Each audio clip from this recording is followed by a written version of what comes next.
எறும்பு மொச்ச சர்க்கரை எடுத்து எல்லாம் இது பண்ணிட்டு இது சொல்றீங்களா? அன்னைக்கு தயிர் ஈ மொச்சத்தை எடுத்து சாப்பிட்டீங்களா? அப்போ உங்களுக்கு ஹைஜீன் போலையா? நான் நினைச்சா பண்ணலாம் சோ, ஆனா பண்ண மாட்டேன்.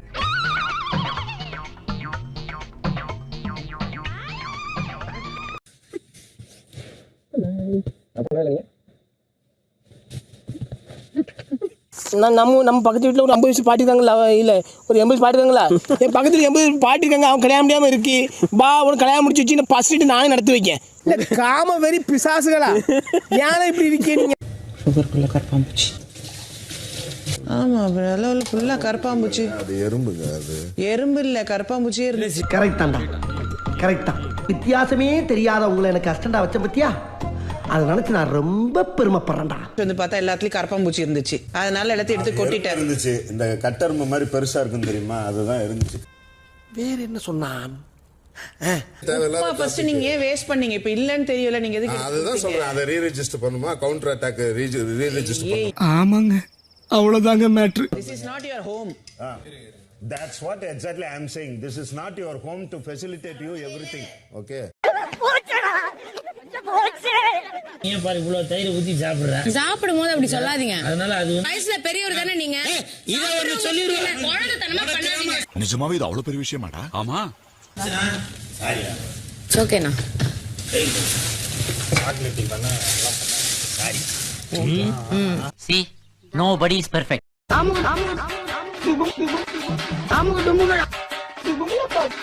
உங்ககிட்ட எனக்கு என்ன பிடிச்சிருந்ததுன்னா, தாடியை எடுக்கிறது, மேசி எடுக்கிறதுன்னா கொஞ்சம் பதட்டப்படுவாங்க. படையப்பாக்காக நீங்க பண்ண ஏற்பாடும் நல்லா இருந்துச்சு. நன்றி, வணக்கம். எடுத்ததெல்லாம் போடுங்க. வில்லனை இப்படி கூட பண்ண முடியுமா? நல்லா பண்ணிருக்காங்களே, அதெல்லாம் நல்லா பண்றீங்க. Thank you so much sir. Really means a lot. Thank you sir. என்னால நம்ப முடியலடா. போட்டு டான்ஸ் எல்லாம் கத்துக்கிட்டீங்க. பிளான் பண்ணி வச்சிருந்தது கரெக்டா அந்த நேரத்துல மாறி போயிடுச்சு. நீங்க பண்ண டிலேக்குள்ள அவர் போந்துட்டாரு, போய் நின்னுட்டாரு. நடந்து பார்க்க சிப்பு வந்துருச்சு.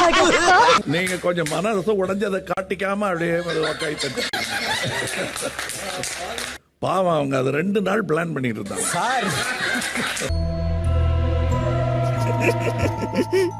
அந்த ஏமாற்றத்தை கூட அவர் காட்டிக்காம அப்படியே சரி போ அப்படின்ற மாதிரி கை தட்டி இருந்தாரு. போதும்டா, இந்த மானங்கட்ட பழப்புக்கு நான் சும்மாவே இருந்துருவேன். என்ன வரவே மாட்டேங்கிறாங்களே, எனக்கு புரியல சார். அவங்க வேற அளவுக்கு அளவு எடுத்துட்டாங்க. என்ன மாதிரி ஆளாளு உயிரத்தை நான் என்ன பண்ணுவேன்? நிக்சன் கூட ஆடின போது அவருக்கான ஸ்பேஸ் கொடுத்தீங்க இல்லையா? மற்றவர்களையும் இம்ப்ரூவ் பண்ண முடிஞ்சதுன்னா அது வேற ஸ்தானம். மனுஷன். அப்புறம் நீங்க உங்களோட கருத்தை கூட அந்த கேரக்டராவே பேசிட்டீங்க நீங்க சில இடங்கள்ல. உங்களுக்கு புரியுது சார், ஆனா இந்த போனுக்குள்ள இருக்க நாய்க்கு தான் புரிய மாட்டேங்குது. ஒரு சாம்பியனை உருவாக்கும் போது அந்த சாம்பியனை தவிர எல்லாரும் சிரிச்சுக்கிட்டு இருப்பாங்க, அவர் மட்டும் அழுதுகிட்டு இருப்பாரு. இல்ல எனக்கு புரியல. சமாளிக்கணும்னு நினைச்சா என்ன வேணா சமாளிக்கலாம். ஆனா அதை சரி பண்ணுங்கிற பேசிஸ்ல தான் சார் நான் சொன்னேன். சமாளிக்கலாங்கிறது தான் வந்ததே தவிர சரி பண்ண மேட்டர் எனக்கு தெரியவே இல்லை. இல்லையே, அதெல்லாம் இல்லையே. இல்லையா? இருக்குடா. எங்கடா இருக்கு? இருந்தா படிக்க மாட்டேனா? சரியா படிக்கிறது இல்லையா? நாங்க எந்த கெட்டதையும் நினைக்கல அப்படிங்கிறாரு விக்ரம். கேட்டா நீங்க நினைச்சீங்களா? நான் நினைக்கல சார், மத்தவங்க தெரியல. ஆமா சார், அப்படித்தாங்கிறாரு. உங்களுக்கு எல்லாம் ஒரே குழப்பமா இருக்குல்ல? ஆமா. ரவீனா பண்றது தப்புன்னு தெரியுது இல்ல உங்களுக்கு? நான் பண்றது தப்புங்கிறது எப்படி தெரியாம போச்சு? அது திட்டமா இருந்தாலே ஒழியா. ஐயா என்ன இருங்க போட்டு அடிங்க அவனை. சனிக்கிழமை வருவேன், இவங்க எல்லாம் தப்பு பண்ணிட்டு என்ன வேணா சொல்லுவாங்க, அதை நான் கேட்டுட்டு போகணும். அப்படி நினைக்கவே இல்லை சார். நம்ப முடியாது. நீங்க மணிக்காக விளையாடுறேன்னு சொல்லி விளையாடுற ஒவ்வொரு விளையாட்டும் மத்தவங்க விளையாட்டையும் அது பாதிக்கிறது. காம்படிட்டரா இருக்கிறதுக்கு பதிலா you are becoming a spoiler in the house. ஆமா, அவ்வளவு ஆத்திரமா இருக்கு. இவ்வளவு நாளா கோவத்தை அடக்கி வச்சிருந்தேன். பின்னாலேயே நெருங்கி கொண்டிருக்கிறோம். அவங்க விளையாட்டை விளையாடுங்க விக்ரம். எல்லாருக்கும் அதைத்தான் நான் சொல்றேன். சாப்பிடுங்க. வேற ஒண்ணும் இல்லையா? இல்ல சாப்பிடுங்க. But I am sorry sir. அது சாரிங்கிற வார்த்தையுடைய அந்த அழுத்தம் குறைஞ்சிட்டு வருது எனக்கு. வாய் கிழிச்சிரும், புரியுதா? கேர்ஃபுல்லா இருங்க. உங்களுக்கு ரொம்ப mind your language, mind the way you speak and plan your game. எனக்கு யாருமே அதுல ஃபேவரட் கிடையாது. இதெல்லாம் புயல் காத்துல உட்காந்து எவனா பொறி சாப்பிடுவான், அவங்கிட்ட போய் சொல்றா. இப்போ இந்த வீட்ல உங்களை காப்பாத்தணும்னா உங்களுக்காக ஆடாம இருக்கணும். I understood. பட் ஆனா எத்தனை தடவை அடிக்கிறது, எவ்வளவு சொல்றது, மாத்திக்க மாட்டோம் உன்னை.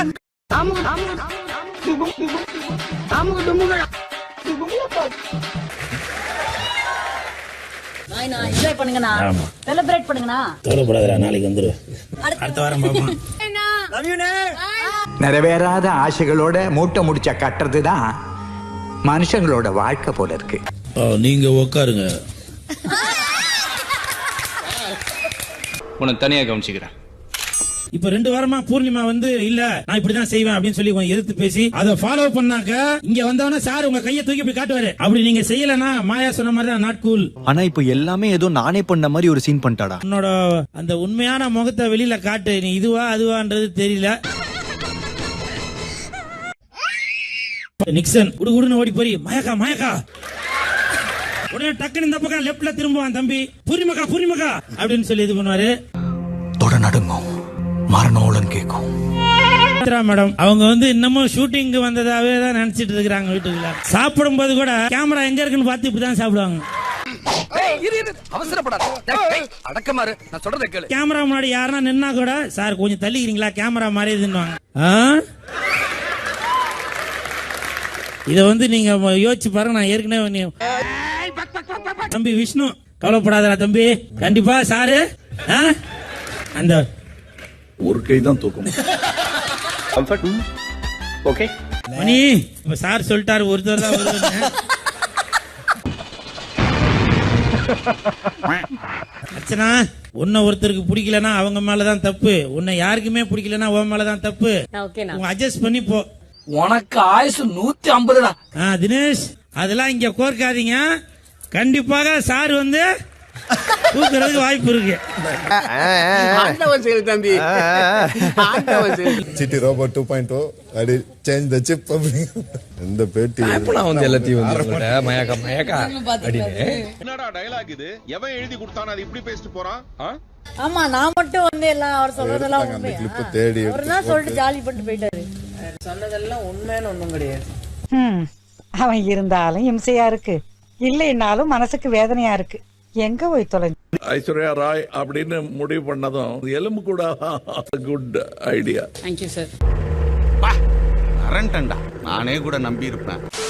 கிளாசிக்கல் எல்லாம் ஆட தெரியாது சார். இல்ல அது தெரிஞ்சது, தெரியாதுங்கிறத இப்படி சொல்லாம இதான் வாங்கிக்க அப்படின்னு கொடுத்தது வந்து நல்லா இருந்தது. ஏதோ தொடர்பு இருக்குமோ என்ற சந்தேகம் எல்லோருக்கும் ஏற்பட்டிருக்கிறது.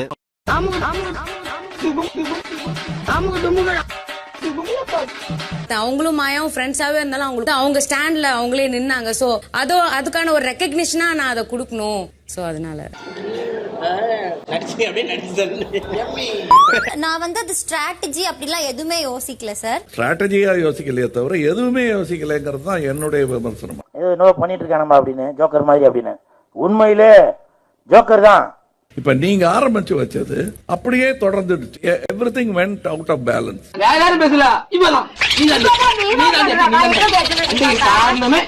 ரூல் படி பார்த்தா கொடுக்கணும்னா கொடுக்கலாம். அவங்க மத்த பெர்ஃபார்மன்ஸ் பார்க்கவே இல்லையா? பார்க்கவே இல்ல. ஆமா சார். இதெல்லாம் சொன்னா எப்படி? Ravina is very very supportive of Mani sir. Very lucky to have a he is very lucky அப்படின்னா இதுதான் அந்த விளையாட்டுன்னு நினைச்சிட்டு இருக்கீங்களா நீங்க? இல்ல இல்ல சார்.